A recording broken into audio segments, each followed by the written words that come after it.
Today at Blade HQ, we're going over 5 knives that everyone should own. One thing I noticed on all of these knives, they tend to be bigger. Again, they're work knives. They're kind of your everyman's knife that's gonna do great work.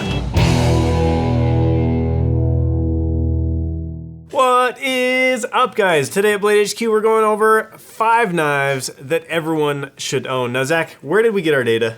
So we pulled our data from YouTube, Instagram, and a survey that you guys went and you left us comments on Instagram and YouTube. You guys filled out a survey. We had over 2,000 responses. That's a heap. So what we've got on the table is from you guys. These are your preferences, which I think is pretty cool. Now, the second part of this video, Zach and I have done this same exercise, and we have pulled 2 knives from him, 2 knives from me, and we have to agree on the last one. You think we'll agree on it? So we'll have a discussion about which 2 knives you should always have for the rest of your life. If you were stranded on a desert island, that sort of thing, we'll talk about that near the end. So let's dive into this. What is our first knife, Zach? So the number 1 knife that you guys voted on was Spyderco Paramilitary 2. Not surprising. Not surprising, not surprising. Now, the way we arrived here, guys, is we basically took the top 5 brands, because what we found is that 43% of you landed in 5 of these brands on the table. The other 67% landed outside of that, and so we took the top 5 brands, and then we took a knife from each of those brands. Right, is that exactly. correct? That's correct. Look at this graph! And so Spyderco was generally the brand. 16% of you guys liked the wanted Spyderco as your number 1 knife. Yep. And then the Paramilitary 2 was 40% popular, if that makes sense. Within so it was the Spyderco Within the people. Spyderco brand. After that, after the other 60% was just random Spydercos. Yeah. So this was the most agreed upon knife in Spyderco. Paramilitary 2. It's solid. You got that compression lock, S30V steel, G10 handle. Blade is what, 3 1/4? About 3 1/4, yeah. Just a great knife, and we know that you guys like it because we see the sales numbers. And Para 2 is one of the most popular knives of the past 5 years, really. It's a classic, and it's a great carry too. It is. So next on the list, Benchmade is the brand, 940 is the knife. This is a 940-2, and I suspect in the results, the 940 came up multiple times. The 940-2, the regular 940. yeah, that was the other thing is none of this was standardized. It wasn't like you could go and like just select a knife. So like mining this data actually took a minute to get it all. The different ways you can type in a knife. We're not survey people, but it's kind of fun to see. So 940 S30V steel. One thing I noticed on all of these knives, they tend to be bigger. Again, about a 3 1/4 inch blade, G10 handle. But these are knives that they're work knives. They're kind of your everyman's knife that's going to do great work. So 2-way reversible pocket clip on that one, with your green backspacers. And the axis lock. Who doesn't love an axis lock? I love a good axis lock. If you don't love an axis lock, I don't know. I don't know if we can be friends. Next up, we've got the Cold Steel Recon 1. So this has got the STS XHP, you know, the Cold Steels, Carpenter steel they have here, made in the USA. Right hand or left hand carry with the tip up pocket clip. And this one G10 on the handle. 3 G10s in a row. Yeah. Now, percentage-wise, how much of the percentage did Cold Steel take? So Cold Steel took, let me look at my numbers really quick. Cold Steel took only about 5.5% of people voted Cold Steel. So from Spyderco to Benchmade, everybody really agreed on these 2 brands, and then after that, it starts to spread.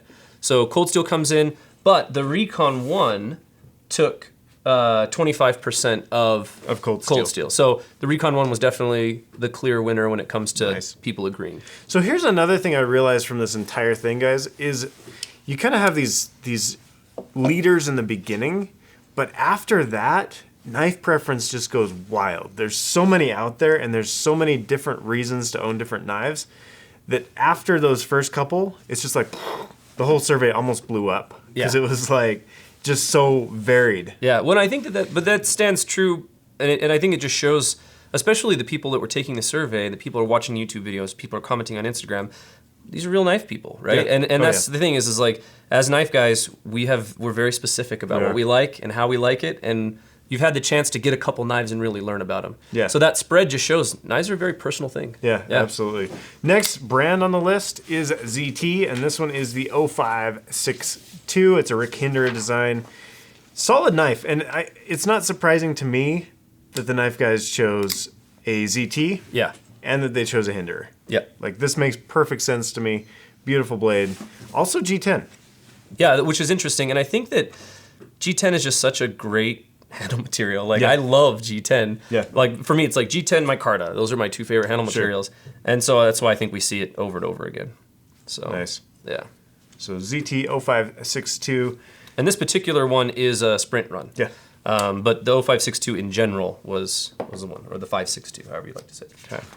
Okay. Next brand on the list is Microtech. Microtech, Ultratech. So obviously double action. And yeah, just great knife. This particular one, now the Ultratech comes in a bunch of different blade steels. Yep. This particular one is Bowler M390. And then handle material on this is aluminum. You got the glass breaker. This one's actually G10. Oh, this is plus G10 too. aluminum. Oh yeah, this one's G10 plus aluminum. Yep. They do come in all aluminum. Yep. We've got the glass breaker on the back, and then obviously nice pocket clip there. So Yep. yeah, great knife. And I think that an OTF making it on the list is actually interesting to me. You think so? Yeah, for the top 5 because From our people? okay, maybe not. Our people love OTFs. Maybe not. And maybe it's interesting to me because like I've never owned an OTF till I got here. Yeah. And that's probably why. But I think if you're a knife guy, Yeah. like, You got to have that OTF. absolutely. I agree. Absolutely. So that's the first part of this, guys, is these are the ones that you selected. Now, after the commercial break, we're going to talk about kind of the deeper theory on this. Zach and I are going to dive into what knives we selected and go from there. We'll be back right after the break. So guys, if you've been following any of the news in the knife community over the last couple of months, you've noticed that the Canadians changed some of their knife laws so it's harder or impossible to import most knives into Canada. So there's a campaign out there where an attorney has taken up this case and she is fighting it in order to try and overturn that law in Canada. So we want to encourage you guys to get involved by donating to this campaign. There's a GoFundMe link down below, and keeping knives in Canada, I feel like the beards, the pine trees, it's all part of that knife life and they need it. So if you want to support that, definitely check it out. It's down in the description below. Well, welcome back, guys. And commercial break, a lot of good info there, so check it out. But before we dive into the knives you chose and the knives I chose and then the knife that we're hopefully going to agree on. We have to agree on. Yeah, we have to agree on it. There were a couple really fun responses in the survey. There was some really neat just to see some like really deep knife nerd stuff. That was Yeah. fun. But there was a couple kind of silly Hit ones. us with it. What yeah, is we it? got to do Hit this. me. Okay, so we had one response: a small Sabenza, a Microtech Ultratech. Okay, it's all normal. And then a big A sword for the zombies. I love it. Great, love it. Everyone needs a sword for zombies. Exactly. Somebody else had, for their first knife choice was what? Their second knife choice is up, and their third knife choice guys. So classics, all three classics. All three classics. Yeah, classics. And then the last one that I really love personally, somebody really wanted, their number one knife was the Sentient Switchblade. Now, if you don't know what the Sentient Switchblade, hopefully Matthew is gonna do some magic right here.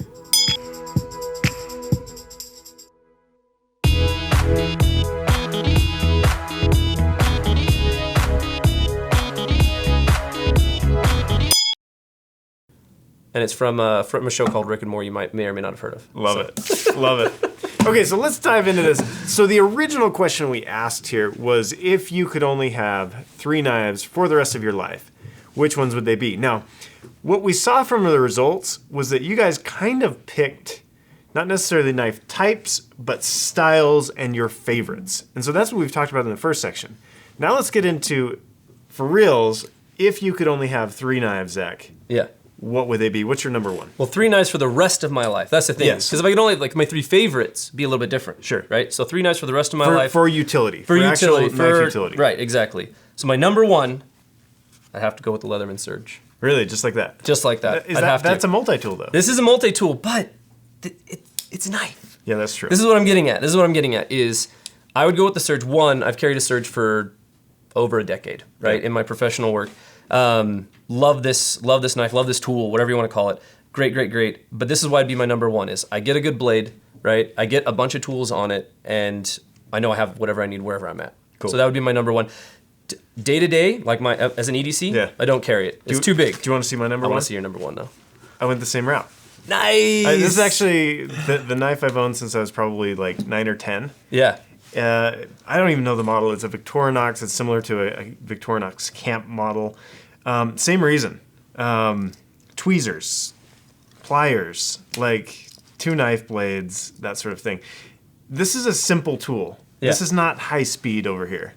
But at the end of the day, like I was out hiking out in the desert a few months ago, and I stepped on a cactus. Well, like I didn't step on it, like I rubbed Right, against the it. cactus stepped on you. Yeah, no, I rubbed against a cactus, and I ended up with a spine in my foot. I needed tweezers.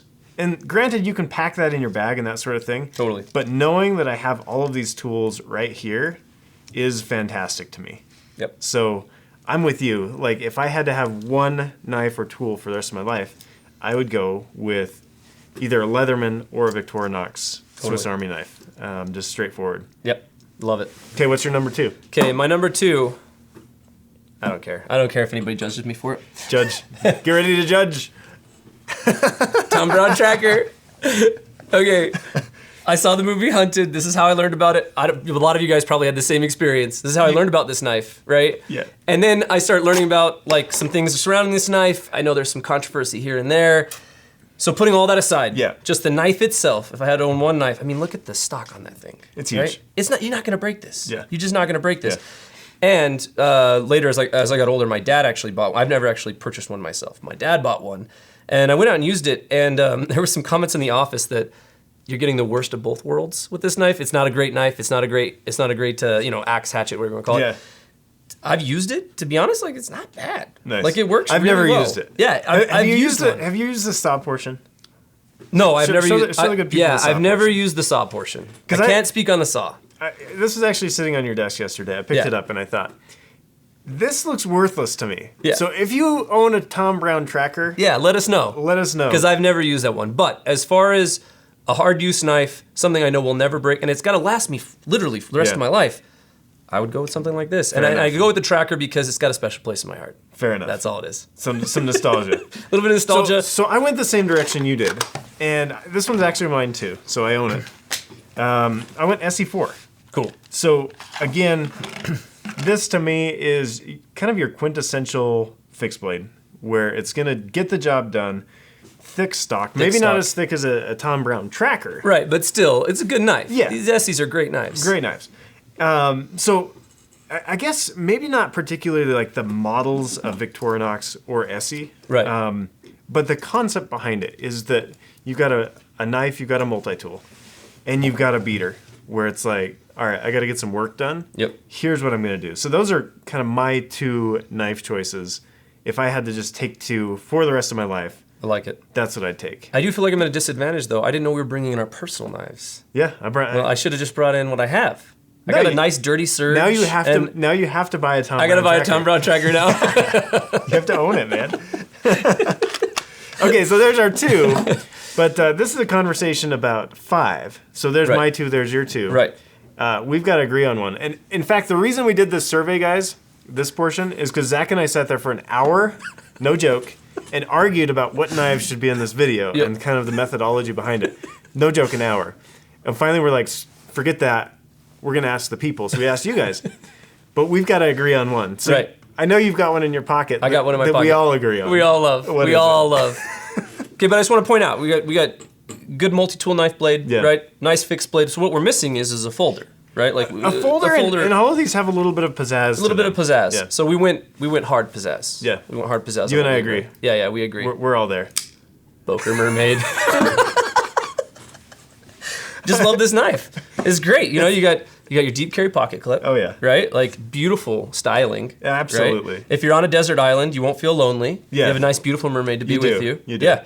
But Ben, you have one qualm with this knife. Yeah, I mean, Just so, one. So I actually have 2. Oh, 2. Okay. I think we're gonna do some aftermarket seashells for. Oh, okay, perfect. Because Yes, I know yes. there's some folks, and I don't know that I'd want my daughter like carrying this around. Right, you know? right. So aftermarket Aftermarket love seashells, it. and then this deep carry clip. It doesn't have those recessed screws. Right, that it's I got to love have so the. much. If it would do that, it'd be a perfect knife. But guys, have you seen the flipper on this? The flipper is actually a flipper. Like It's amazing. it's incredible. It needs a little wrist flick to it, but Yeah. this is the knife that we agree on. Guys, there you have it. 5 knives that everybody should own. You can buy all of these and thousands of other knives at BladeHQ.com. Thanks for watching. Let us know what are your 2. Let's go 2 on the comments on this. Yeah. 2 knives that you'd have forever. Not your favorites, but your two knives forever. So there you have it, guys. Thanks for watching. Be sure to like and subscribe. We'll have another video coming out for you next week. Dang. Forgot the mailbag. I mean, we have the interesting responses in there, I guess. Yeah, we got some. Do you know what? We mailbagged it. We mailbagged it a bit with that, a little bit, I guess. But Let's count it. 14 minutes, not bad.